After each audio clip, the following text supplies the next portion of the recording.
नमस्कार। संतोष की रिपोर्ट में आप सबों का स्वागत है। और आज हम संतोष की रिपोर्ट में बात बिहार की राजनीति की करने जा रहे हैं।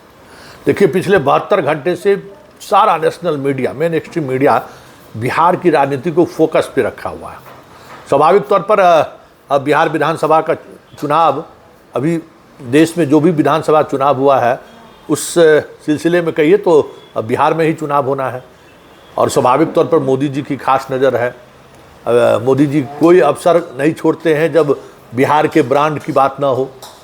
बजट से लेके, मॉरिशस यात्रा से लेके कहिए कि पूरा विभाग अभी बिहार ब्रांडिंग में लगा हुआ है। आज देखे ही हैं, एक बिहार की लड़की को पढ़ाने का जिम्मा उठा लिए हैं धर्मेंद्र प्रधान जी। पुल पुलिया से लेके, सड़क से लेके सब कुछ बिहार, एयरपोर्टे में देखिए रहे हैं, अभी सब कुछ बिहार में है। मतलब एक तरफ नरेंद्र मोदी जो उनका मिजाज है, राजनीति मिजाज है या राजनीति करने का जो तरीका है उसको लेकर मैदान में है। दूसरी तरफ MY समीकरण वाले हैं, तीसरी तरफ नीतीश बाबू खुद है। बात लेकिन अगर बिहार की करें तो बिहार की जनता आज एक ऐसे चौराहे पर खड़ा है जिस चौराहे पे 3 तरीके के सोच वाले लोग तय नहीं कर पा रहे हैं कि किधर जाए। एक वो है MY समीकरण वाले जो लालू के साथ हैं और वो नीतीश को हटाने के लिए किसी भी हद तक जाने को तैयार है। लेकिन समस्या ये है कि उनके साथ और लोग जुट नहीं रहे हैं, तो वो चौराहे पर ठिठक सा खड़ा वो भी है। एक बड़ा वर्ग ये भी है जो नीतीश के सुशासन, शिक्षा, गवर्नेंस से इतना ज़्यादा प्रभावित है कि वो चाहते हैं कि नहीं बिहार में बदलाव हो, नहीं तो फिर बिहार को बचाना मुश्किल हो जाएगा। और ये वो वर्ग है जो सोसाइटी को कुछ अलग तरीके से देखने का मुद्दा वो रखते हैं, वो वर्ग है। स्वाभाविक तौर पर सरकार की शिक्षा खत्म है, सरकार का अस्पताल का हाल आप जाके देख ही रहे हैं। मतलब दोनों जो सरकार का इंस्टीट्यूशन है बिहार में, भले ही आपको दवा मिल जाए, सब कुछ मिल जाए, लेकिन इलाज नहीं मिलेगा आपको सरकारी अस्पतालों में। उसी तरीके से शिक्षा का हाल है। टीचर भी अब मिल जाएगा, बेंच टेबल सब चीज़ मिल जाएगा, लेकिन शिक्षा नहीं मिलेगा। तो जो इस तरीके के सोचने वाले लोग हैं वो बदलाव चाहते हैं, लेकिन इसमें अधिकांश ऐसे लोग हैं जिनको ये डर सताता है कि इस बदलाव के चक्कर में कहीं लालू न वापस आ जाए। और तीसरा वर्ग जो मोदी के साथ है। तीनों अपने अपने जगह पर जो है सो बिहार की राजनीति को यथास्थितिवादी कहे या यथास्थिति जो है फिलहाल उसी को बनाए रखना चाहते हैं। क्योंकि MY समीकरण में भी कुछ नई चीज़ें नहीं जुड़ रही हैं और ना बीजेपी में, बीजेपी की जो नैरेटिव है, ये बीजेपी जिस तरीके की बिहार की राजनीति को देख रही है उसमें भी कोई बड़ा बदलाव होता दिख नहीं रहा कि वो अकेले अपने दम पर सरकार बना ले। हालांकि हाल के दिनों में जो गांव के होली के मौके पर जो गांव के लोगों से जो हमारी बात हुई है, एक बात नोट कर लीजिए, चुनाव हुआ तो सबसे बड़ी पार्टी जदयू होगी। पेट में दर्द मत करिए, सच्चाई यही है। महिला वोटर आज भी नीतीश के साथ उसी तरीके से मजबूती के साथ खड़ी है और अति पिछड़ा और बाकी जो वर्ग है वो भी वोटर उसी तरीके से। सवर्ण की तो मजबूरी है, सवर्ण को तो वोट देना ही है, नहीं देगा तो लालू आ जाएगा। ये डर इतना नीतीश कुमार चुनाव आते आते फैलाते हैं कि वोट देना ही देना है। फिर यादव भी अपने तरीके से कुछ न कुछ ऐसा कर देगा कि सवर्ण अंतिम समय में जो है फिर नीतीश के गोद में आ ही जाएगा। इसलिए नीतीश कंफर्ट स्थिति में।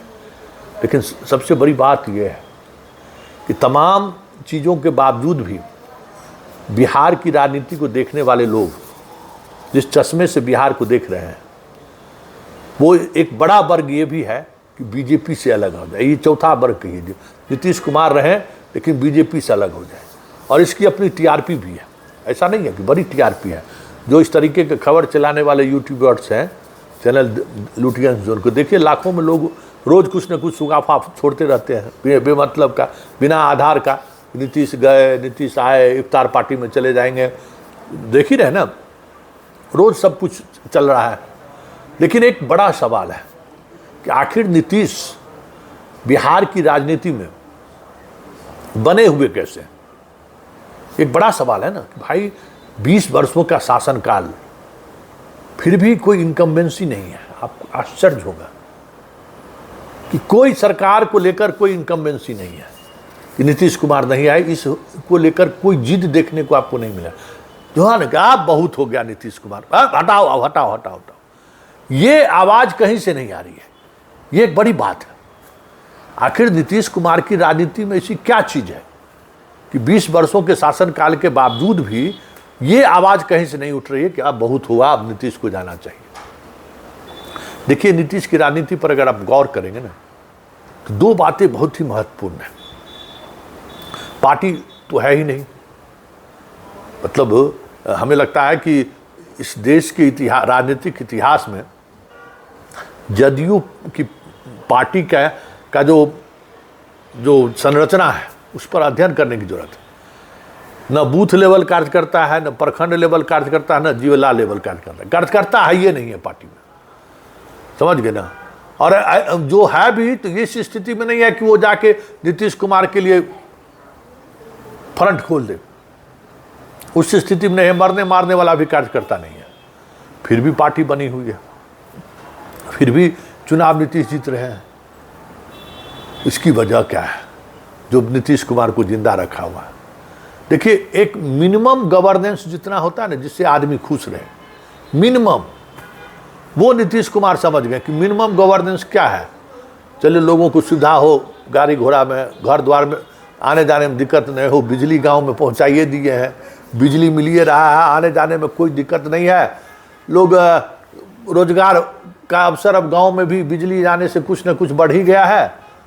और वैसे भी बिहार की आबादी का 2-3% तो कोर्ट कचहरी या थाना तो जाता नहीं है। हाँ, शराबबंदी का इतना इम्पैक्ट जरूर है कि कोई पियक्कर जो है पी के गांव में रंगबाजी तो नहीं कर सकता है, या बीवी को नहीं पीट सकता है, जो जैसे चौक चौराहा पर करता था। तो ये जो मिनिमम गवर्नेंस का जो सवाल है ना, वही मिनिमम गवर्नेंस नीतीश कुमार को का प्राण वायु है। जनता सोचे, अरे ये तो है ना, तो एक उम्मीद है, बिजली पहुँचलो न रे, हैं, बिजली गांव गांव में है ना, सड़क है ना, बस ये जो मिनिमम गवर्नेंस, कभी गवर्नेंस का जो भाई सोचता है, जो पहले राज था तो कुछ नहीं था, लालटेन युग था, लेकिन अब गांव में बिजली है। और ये मोबाइल जो है, हर किसी को चार्ज करने की ज़रूरत है, तो बिजली नहीं रहेगा तो चार्ज कैसे होगा? तो वो भी चीज़ें मिल रही है। बीच में माहौल बनाने की कोशिश हुई कि बिजली बिल अधिक आ रहा है, तो नीतीश कुमार थोड़ा टाइट कर दिए, तो अब बिजली बिल को ले के भी उस तरीके से हंगामा नहीं हो रहा है। तो ये मिनिमम गवर्नेंस जो है, जनता को जो है ना, कहीं कि सारी तरह के समस्याओं के बावजूद भी बस यह सोचने को, मतलब कुछ अलग सोच ही नहीं पा गया, अरे छोड़ दे नीतीश कुमार ठीक है, शांति से है ना रे। तो ये जो भाव है ना मिनिमम गवर्नेंस का, वही नीतीश कुमार का प्राण वायु, और वही 16%, 18%, 12%, 14% बना के मुख्यमंत्री बनते आ रहे हैं। इतना वोट बैंक उनका है, और वो जानते हैं कि मेरे इस वोट बैंक के सहारे ही बिहार की राजनीति में हम जहाँ चाहेंगे, जैसे चाहेंगे साथते रहेंगे, चाहे हम नीतीश के बीजेपी के साथ रहे, चाहे आरजेडी के साथ रहे, उनका वोटर शिफ्ट करता रहता है।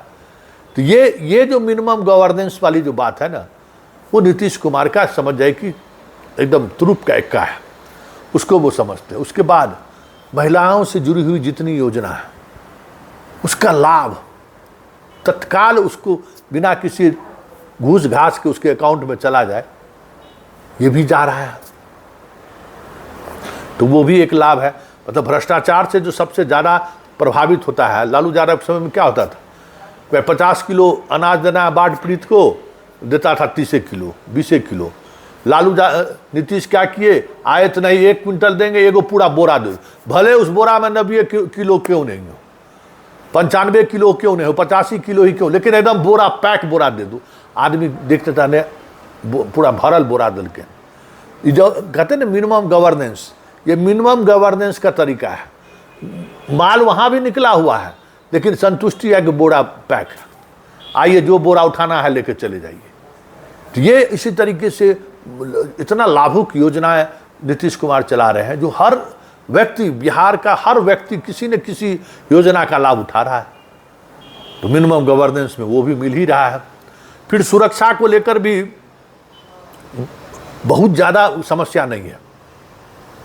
नीतीश कुमार के राज्य में नक्सली खत्म हो गया, जो संगठित अपराध गिरोह था वो भी खत्म हो गया, इधर भू माफिया थोड़ा पैदा लिया है और शराब माफिया। तो ये भू माफिया और शराब माफिया जो है गांव के आबादी को, बड़ी आबादी को प्रभावित नहीं कर पा रहा है, तो वहाँ भी लोग सुकून में है। तो ये जो सुकून है ना, सुकून और मिनिमम गवर्नेंस, यही नीतीश कुमार की पूंजी है। और इस पूंजी को समझने के लिए आपको गांव आना पड़ेगा। जब आप गांव में आएंगे तब आप समझ पाएंगे कि लालू यादव, नीतीश कुमार और मोदी तीनों बिहार की राजनीति में जो भी दाव खेल लें, बिना नीतीश कुछ होने वाला नहीं है। हाँ, ये अलग बात है कि चुनाव जीत कर आए नीतीश कुमार तो उनको कह दीजिए कि मानसिक तौर पर स्वस्थ नहीं है, इसलिए हम मुख्यमंत्री इनको नहीं बनने से रोक दीजिए। लेकिन जनता जो है नीतीश कुमार को फिलहाल रोकती हुई नहीं दिख रही है कि हम नीतीश कुमार को रोक दें। बताइए ना भाई, ये सोच 20 साल सत्ता में रहने के बावजूद भी अगर जनता में है तो ये बहुत पूंजी है नीतीश कुमार की। तो यही पूंजी है, मिनिमम गवर्नेंस, और उस गवर्नेंस के सहारे लोगों को लाभुक योजनाओं का लाभ पहुंचाना, उसमें घूस घास कम से कम लगे लोगों को, इसका ख्याल रखना, यही है जिसके सहारे नीतीश कुमार बिहार की राजनीति में कह सकते हैं कि कोई बदलाव होना संभव नहीं है। इनके बगैर जो है ना, जब तक नीतीश कुमार की ये राजनीति है, बदलाव का स्पेस बहुत कम दिख रहा है। इसलिए कहिए कि चुनाव में जो भी हो, इतना तय मानिए कि सर्वे रिपोर्ट में जो तेजस्वी को दिखा दें 58%, 68%, सच्चाई यही है कि नीतीश कुमार पहले के 2020 के चुनाव की अगर हम बात करें तो उससे ज़्यादा कहीं मजबूती के साथ आपको 2025 में नीतीश दिख जाए तो कोई बड़ी बात नहीं होगी।